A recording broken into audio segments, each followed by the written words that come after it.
All right. This interview is being conducted for the Veterans History Project for the Library of Congress. The veteran's name is Joseph Freeman Dickey. He was born in North Carolina. He served in the Army from 1956 to 1959. He achieved the rank of First Lieutenant. We are recording this on 16 March 2016. I'm Emily Willis from Clemson University, and I'm conducting this interview. There is no relation. So, Mr. Dickey, if you could tell me your story, like just start from the beginning, where you were born, what your parents did, and what led you to the service. Okay, I was born in Orange County, North Carolina, and that's near Chapel Hill, Durham, April 1st, 1934. I grew up on a tobacco dairy farm, where I was worked on the farm, milked cows before going to school in the first grade and all the way through high school. Graduated from high school in 1952, entered North Carolina State College for my bachelor's degree in the fall of 1952. Graduated there in 1956. During the time that I was in college, I enrolled in ROTC because at that time everyone had to take the first 2 years of ROTC. And so I took the first 2 years, and then after that decided to take the advanced program, or whatever they call the rest of the 4 years, and then graduated with a second lieutenant in 1956. I worked as a farm manager from June when I graduated till September when I actually went into service. Attended the officers training school at Fort Benning, starting in the fall of 56. Then when I graduated there, I was assigned to the 82nd Airborne because I had signed up to take jump school training. They decided to send me to the Fort Bragg rather than just going through jump school. So at Fort Bragg, I was platoon leader initially. Then I've served in several different capacities, including S1, and I'll talk more about going to Alaska later on. But part of my training there was, all of my training was jump school. I started jump school there, completed it on the second trial, not the first trial, but made it through. And then I was assigned at various jobs in the 82nd Airborne, 503rd Infantry, battalion, I think they called the units at those times. I'm not sure what they are now. But anyway, the 503rd, and then I was also in the 504. I got switched somewhere during that time.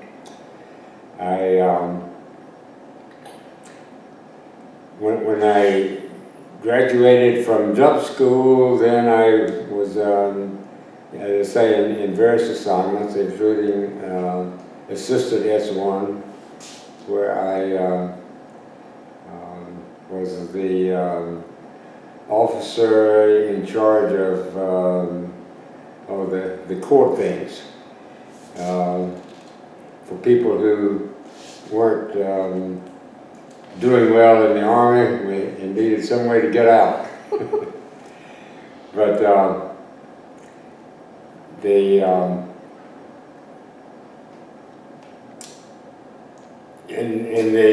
while I was in the 82nd, I also went to Alaska.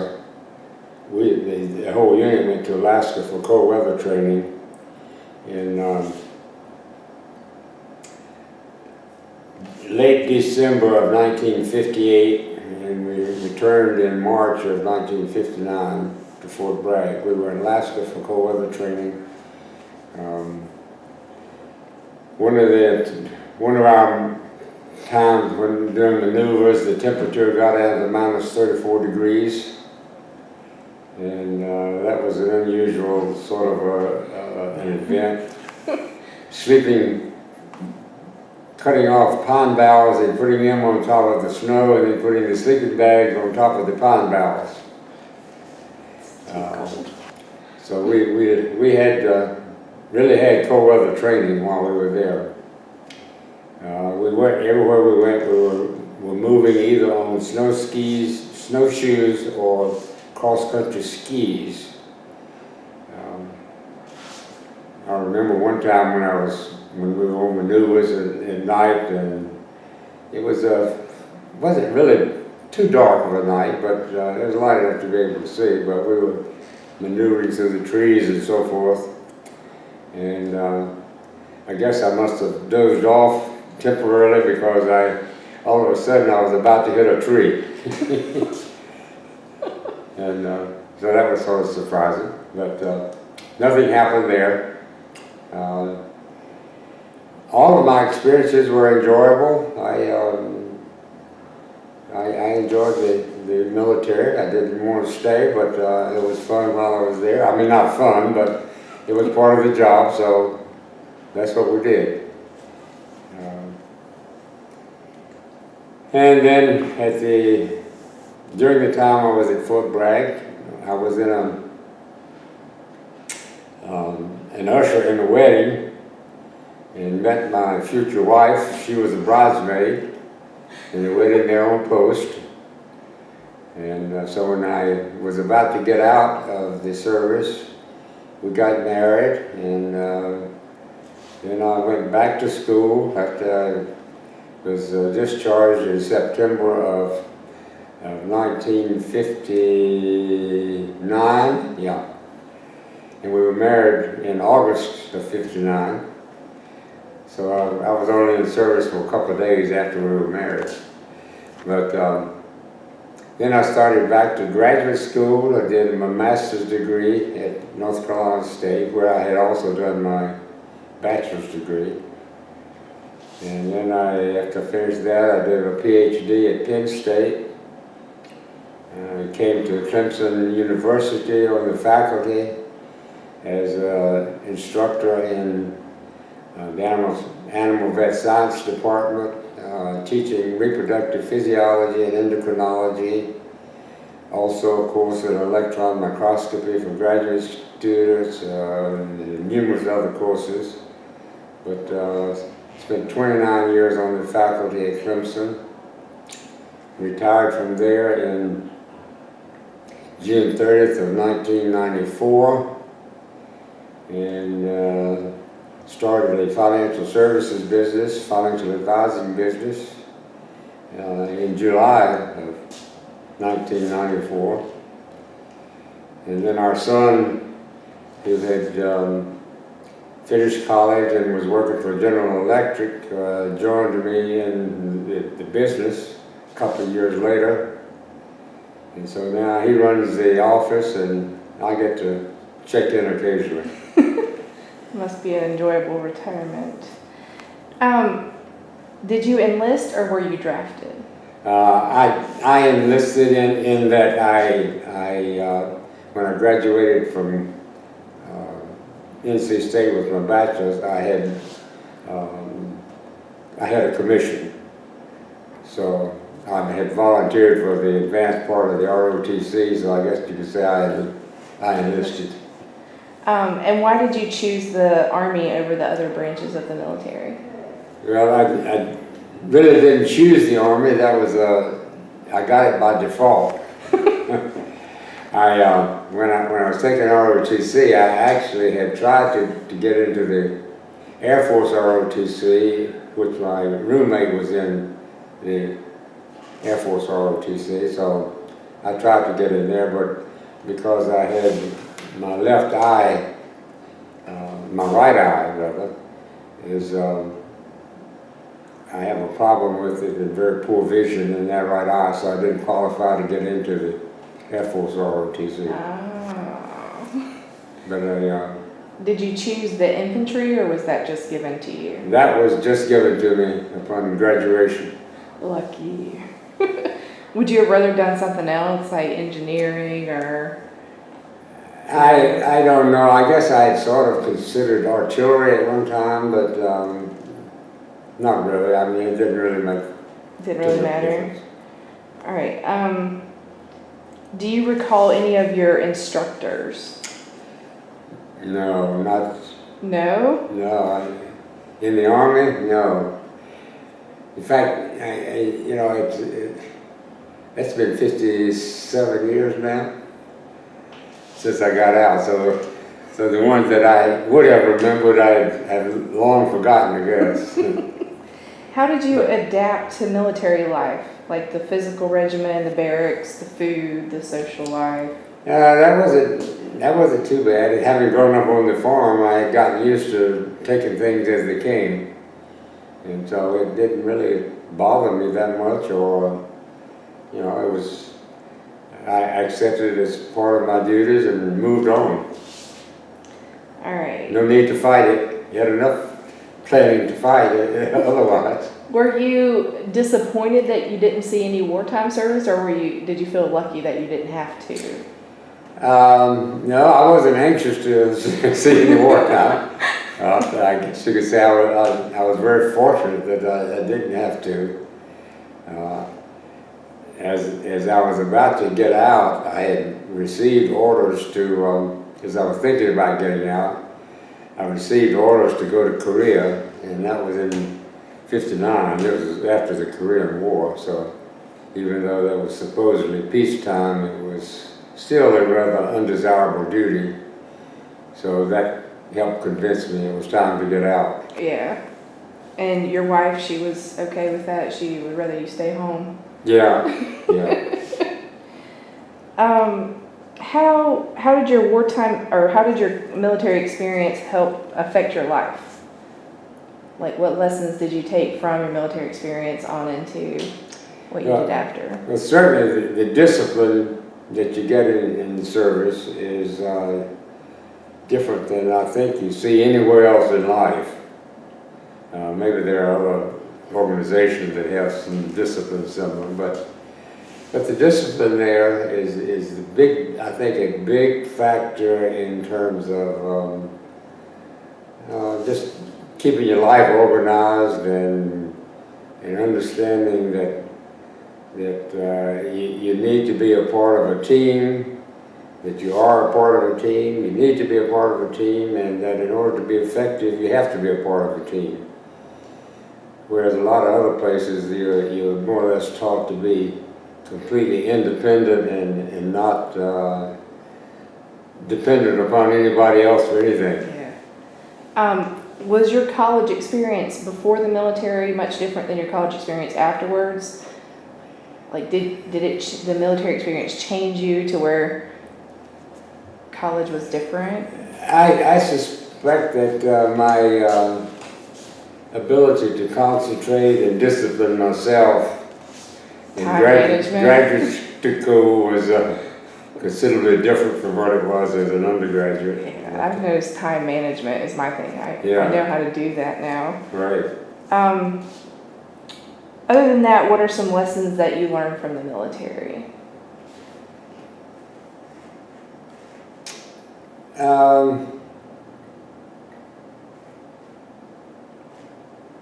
Well, I think the thing of the teamwork approach is one of the biggest lessons that you learn, and the need to respond to the leaders that you have, the ability to get along with and participate with a team. Since I never had, well, I guess in high school I was on the basketball team, but I was never in any other type of team where you had to learn the discipline of teamwork as much as you did in the Army. So I think the training and the necessity to be a part of a team was overwhelmingly valuable for me in the rest of my life in terms of, you know, how I approach, I guess, all of life's experiences since then. What is your greatest memory from the military? Like your best military story that you like to tell? Or that you don't like to tell? I don't know. I guess one of my memories that stand out was probably a nighttime jump with full gear and you know, the rifle and the backpacks and the whole works. Was an experience that's different than most any other thing. Do you know how many jumps you had? I had 31 jumps. 31 jumps. Qualified as a senior jumper. Oh, wow. Has your military service impacted your feelings of the current, like, war situation or the current military? It probably, I'm sure it has impacted it, but it hasn't made me anti-war or pro-war any more than I guess many other people would have. But it's something that sticks with you. I mean, you don't forget the experience, and even though I might not be able to recall specifics, the overall experience is still there, and it's and I don't regret at all having been in the service. It's wonderful training. Is there, what message would you like to leave for future generations, your children and grandchildren, that you would want them to know about your military service? I guess that the thing that would be really important to pass along is the need to be adaptable, the ability to experience different things in life, to make use of what you learn and try something else also. Would you be supportive if your son or grandchildren or anybody went into the service? I would be very supportive. Yeah, I have a lot of respect for the leaders of the armed services. Is there anything else that we haven't discussed that you want to add to this story? Don't think of anything particular. All right, tell me some more stories. We have about 12 more minutes. 12 more minutes. 12 more minutes. Okay.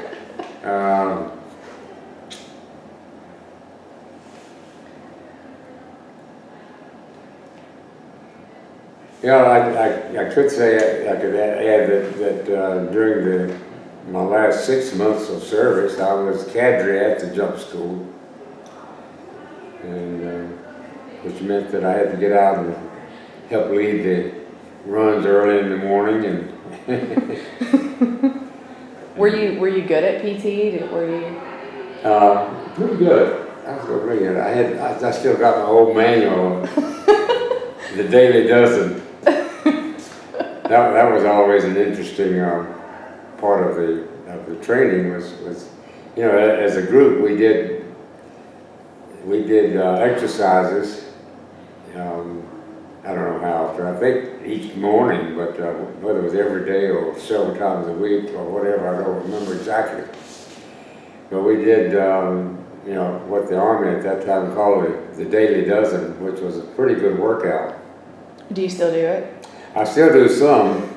Do you? Some of the things, but particularly the ones in my shoulders. Ah. These rotations. Like the arm circles. Yeah, I don't know. I think so. That's interesting. Okay, we'll look at these. We'll put these in part of the interview too, so we can focus on that.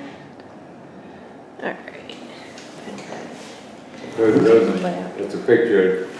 I guess that was in jump school because I still got the number on my hat. What did the number represent? Just what number you were in the? That was the number that was assigned to as a number for the jump school. You said it took you 2 times to graduate. Yeah, the part of the process was that you had to pass a pretty strict physical exercise. And the push-ups, I never have been good at push-ups. You know, if you made any sort of mistakes, or if the sergeants or the cadre decided they wanted you to do push-ups, you had to do push-ups. And so I essentially flunked out on push-ups. And I think part of it is because I have exceptionally long arms. So you have to go down further. And so, and I also probably have to develop a different kind of strength than people with shorter arms. So from a knee to the ground and from elbow to the end of my fingers are exceptionally long for someone my height. Huh. And my opinion is I think that affects my ability to do push-ups.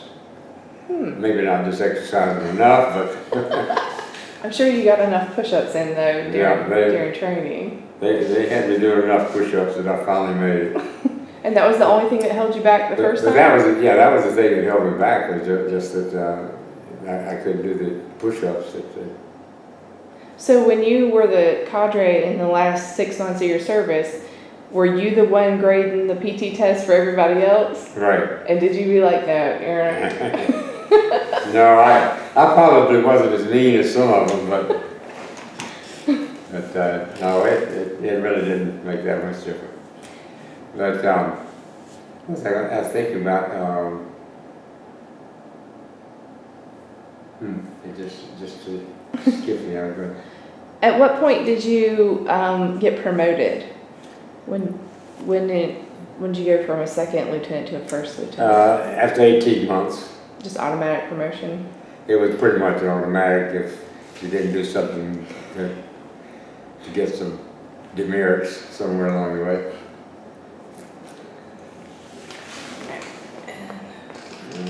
I'm afraid to unplug it, that it might not.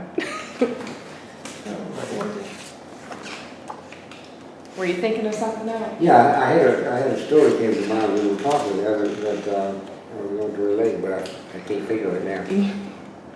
All right, there's the infantry school graduation certificate.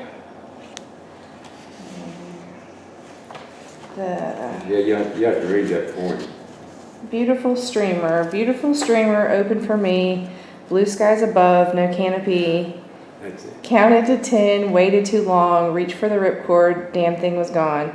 Beautiful streamer, must it be, white silk above, no canopy. Just like mom watching over me, to hell with the ripcord, will not work for me. Beautiful streamer, follow me down, time is elapsing, here comes the ground. A few feet more than I can tell, if for me it's heaven or hell. Beautiful streamer, this is the end, the earth is hard, my body won't mend.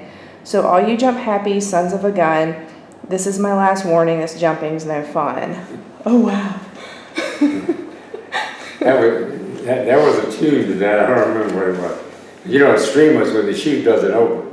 Ah. That's what they call streamers, when the parachute doesn't open. It just like waves like that? Yeah. Oh. But what I wanted to relate was, after I was assigned to Fort Bragg, in the company that I was in, the equipment manager, a corporal I think it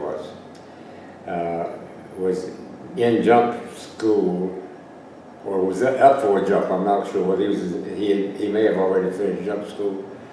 But anyway, his parachute, he hooked up his parachute, his static line under his harness. And he was dragged behind the airplane for about 2.5 hours before he was, they finally put foam down on the runway and landed. And of course he had already died before that apparently. But is that one of the, like, do they safety check that? You know how they have the people that are supposed to check all those things to make sure, was that somebody's fault that they didn't check it? That was a failure of an adequate safety check. at least that was installed by the time I got there. I don't know whether it was beforehand or not, but Yeah.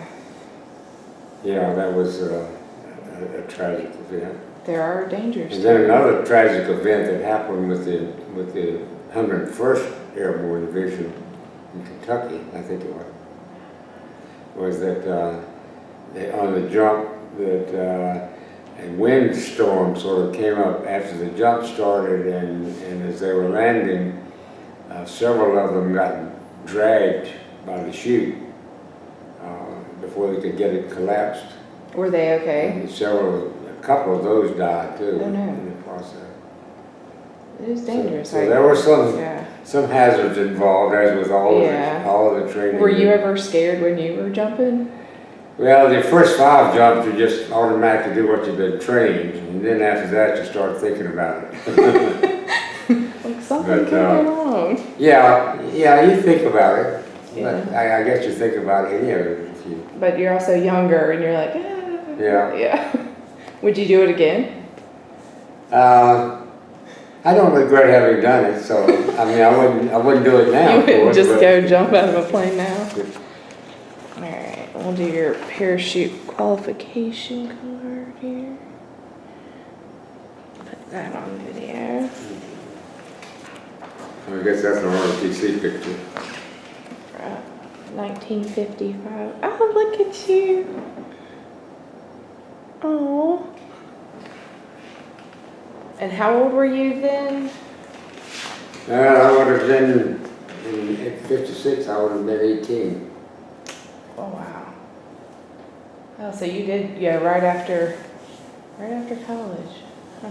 No, I started college at 18. In 56, I would have been 22. 22. Yeah. All right, we got about 3 more minutes. Any parting words? Any other stories? Any stories from Alaska? Or? I could say as we were going to Alaska, we almost didn't get there. Maybe we were flying in C-124s to Alaska as the advanced party. Just I was in charge of the advanced party going up to get everything set up for the rest of the company and battalion, I guess, to come up. The plane that we were flying in started having oil leakage, and we had to land in Arkansas, I think it was, to get To get a new plane? get your plane repaired. Oh gosh. You had to spend at least an overnight there, and maybe a day. I'm not sure. But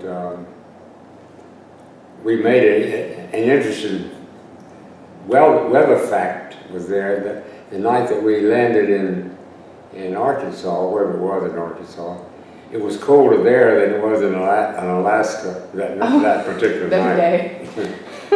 So I thought that was an interesting Yeah, that's crazy. weather phenomenon. Did you enjoy Alaska? And the Yeah, cold? I did. I enjoyed Alaska. I would like to go back sometime in the summertime and see what it looks like, minus the snow, but Minus the training. minus the training. Just enjoy it. But it was fun.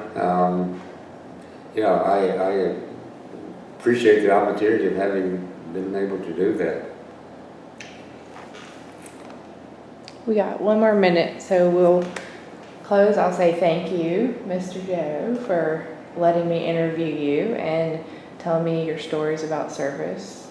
I've enjoyed it. Well, I hope they are different than some of the others, anyway. Yeah, every story is different. And certainly a pleasure meeting you and talking with you. It has been fun. And getting to know some of your Army experiences. Yeah, it's interesting to relate it to back then, I don't know. Did you ever regret not being a non-commissioned officer as opposed to being an officer? Because I only was a sergeant, so. No, I I guess my personality is that I sort of accept what the situation is and Just move go from with there. it, yeah. And not try to change what could have been. Or wonder what could have been. Yeah. Yeah. That's pretty neat. All right. Well, thank you for your time.